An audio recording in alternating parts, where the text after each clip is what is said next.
Hi అండి, అందరికీ నమస్తే.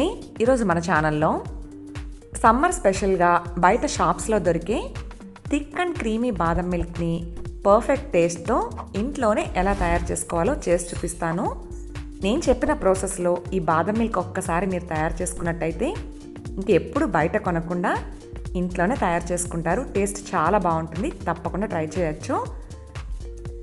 ఇప్పుడు లోతుగా ఉన్న ఒక గిన్నె తీసుకుని ఇందులో ఫుల్ ఫ్యాట్ మిల్క్ 3/4 లీటర్ వరకు తీసుకోవాలి. అంటే నేను ఈ గ్లాస్తో 3 గ్లాసుల పాలు తీసుకుంటున్నాను. నేను గేదె పాలు తీసుకున్నానండి. మీరు ఏ పాలైనా అంటే ప్యాకెట్ పాలైనా తీసుకోవచ్చు. ఏ పాలు తీసుకున్నా ఫుల్ ఫ్యాట్ మిల్క్ మాత్రమే తీసుకోవాలి, అప్పుడే బాదం మిల్క్ బాగుంటుంది. ఇప్పుడు స్టవ్ ఆన్ చేసుకుని మంటను మీడియం హీట్లో ఉంచి ఇన్స్టెంట్ బాదం మిక్స్ పౌడర్ కలుపుకోవాలి. నేను MTR బ్రాండ్ తీసుకున్నాను, మీరు ఏ బ్రాండ్ అయినా తీసుకోవచ్చు. ఏ బ్రాండ్ తీసుకున్నా ఒక గ్లాస్ పాలకి అంటే 1/2 లీటర్ పాలకి 2 టేబుల్ స్పూన్ చొప్పున ఈ ఇన్స్టెంట్ బాదం మిక్స్ పౌడర్ వేసుకుంటే ఫ్లేవర్ కరెక్ట్గా సరిపోతుంది.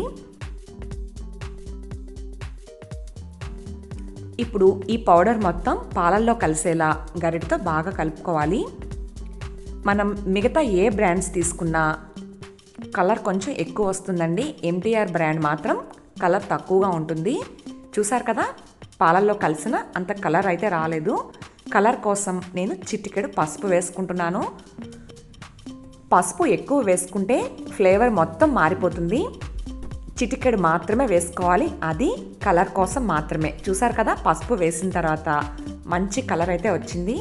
ఇప్పుడు మంటను లో ఫ్లేమ్లో ఉంచి గరిటెతో కలుపుకుంటూ మీగడ కట్టకుండా 5 నిమిషాల పాటు పాలను బాగా మరగనివ్వాలి. పాలు ఎంత బాగా మరిగితే బాదం గిర్ అంత థిక్గా వస్తుంది. కలపకుండా వదిలేస్తే మాత్రం పాల మీద మీగడ కట్టడం వల్ల బాదం మిల్క్ తాగేటప్పుడు అవి అడ్డుగా తగులుతాయి. చూసారు కదా, ఇలా గరిటెతో కలుపుకుంటూ బాగా మరగనివ్వాలి.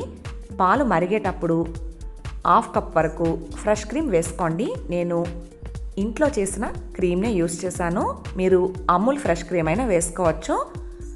మనం వేసుకున్న క్రీమ్ మొత్తం ఇందులో కలిసేలా బాగా కలుపుకుని ఇంకొక 10 నిమిషాల పాటు లో ఫ్లేమ్లో మరగపెట్టాలి.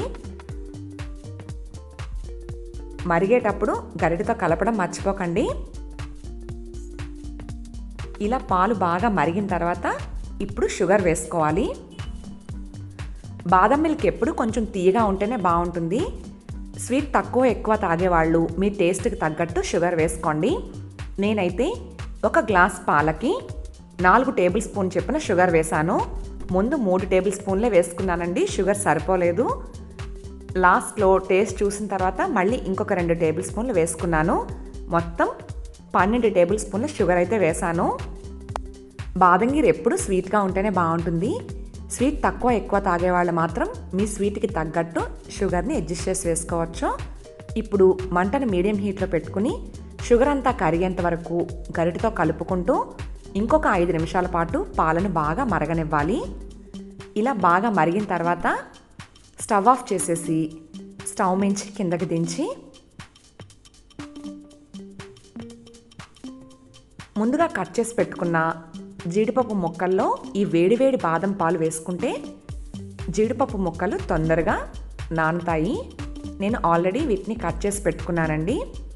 జీడిపప్పు బదులు మీరు ఏ డ్రై ఫ్రూట్స్ అయినా వేసుకోవచ్చు. నేనైతే జీడిపప్పుని చిన్న చిన్న ముక్కలుగా కట్ చేసి పెట్టుకున్నాను. అందులో ఇలా వేడివేడి పాలు వేసుకుని కాసేపు పక్కన పెడితే అవి తొందరగా మెత్తబడతాయి. ఇప్పుడు టేస్ట్ ఒకసారి చూసుకుంటున్నాను. ముందే చెప్పాను కదండి, టేస్ట్ చూసిన తర్వాత నాకు స్వీట్ తక్కువైంది అనిపించింది, అందుకే మళ్ళీ షుగర్ వేసి కలుపుకుంటున్నాను. ఇలా మీరు టేస్ట్ చూసుకుని తక్కువైతే షుగర్ని యాడ్ చేసుకోండి. ఇప్పుడు పాలు చల్లారేంత వరకు మధ్య మధ్యలో ఇలా మీగడ కట్టకుండా గరిటెతో కలుపుతూనే ఉండాలి. కలపకుండా అలా పక్కన మాత్రం పెట్టారు అంటే పాల మీద మీగడ కట్టేస్తుంది. ఫ్రెండ్స్, మీకు తెలియడం కోసం చూపిస్తున్నాను. పాలను కదపకుండా అలా వదిలేస్తే ఈ విధంగా తొరక కట్టేస్తుంది. ఇలా ఉంటే బాదం మిల్క్ తాగేటప్పుడు మధ్య మధ్యలో అడ్డుగా తగులుతూ అంత బాగుండదు. తొరక కట్టకుండా ఇలా పాలు చల్లారేంత వరకు మధ్య మధ్యలో గరిటెతో కలుపుకోవాలి. పాలు చల్లారేంత వరకు కంటిన్యూస్గా కలపనవసరం లేదండి. మనం మిగతా పని చూసుకుంటూ మధ్య మధ్యలో ఇలా కలుపుతూ ఉంటే సరిపోతుంది. ఇవైతే బాగా చల్లారిపోయాయి. ఇప్పుడు నేను సర్వింగ్ గ్లాసెస్లో వేసుకుంటున్నాను. నేనైతే మట్టి గ్లాసులు తీసుకున్నాను. మీరు ఏ గ్లాసులో అయినా సరే వేసుకోవచ్చు. ఇలా గ్లాస్కి కొంచెం వెలుతూ ఉండేలా వేసుకుని ఇప్పుడు ముందుగా పెట్టుకున్న జీడిపప్పు ముక్కలు కానీ బాదం పప్పు మీరు ఏది వేసుకుంటే అది, వాటిని ఒక్కొక్క టేబుల్ స్పూన్ చొప్పున ఈ గ్లాసెస్లో వేసుకోవాలి. వేడివేడి పాలతో వీటిని నానపెట్టడం వల్ల ఇవి తొందరగా మెత్తగా అయ్యి తాగేటప్పుడు మధ్య మధ్యలో తినడానికి బాగుంటుంది. ఇప్పుడు సిల్వర్ ఫాయిల్తో క్లోజ్ చేసుకోవాలి. మీ దగ్గర సిల్వర్ ఫాయిల్ లేకపోతే ఇలా క్లోజ్ చేయకపోయినా పర్వాలేదండి, డైరెక్ట్గానే ఈ గ్లాసెస్ని ఫ్రిడ్జ్లో పెట్టుకోవచ్చు. వీటన్నింటినీ ఫ్రిడ్జ్లో పెట్టి బాగా చల్లగా అయిన తర్వాత సర్వ్ చేసుకోవడమే. 6 అవర్స్ తర్వాత మీకు చూపిస్తున్నాను. ఫ్రెండ్స్ చూడండి, బయట మన షాప్లో కొన్నప్పుడు బాదం మిల్క్ ఎంత థిక్ అండ్ క్రీమీగా ఉంటుందో ఇప్పుడు మనం తయారు చేసిన ఈ బాదం మిల్క్ కూడా అలానే ఉంది కదా.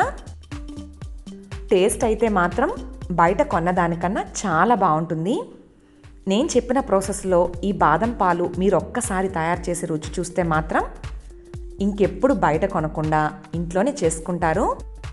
ఈ చల్లని థిక్ అండ్ క్రీమీ బాదం మిల్క్ని తప్పకుండా ట్రై చేస్తారు కదా. ట్రై చేసిన తర్వాత మాత్రం మీ విలువైన కామెంట్ని నాకు తెలియచేయడం మర్చిపోకండి. ఐ హోప్ ఈ వీడియో మీ అందరికీ నచ్చింది అనుకుంటున్నాను. Thanks for watching. Please like, share, comment and subscribe to my channel.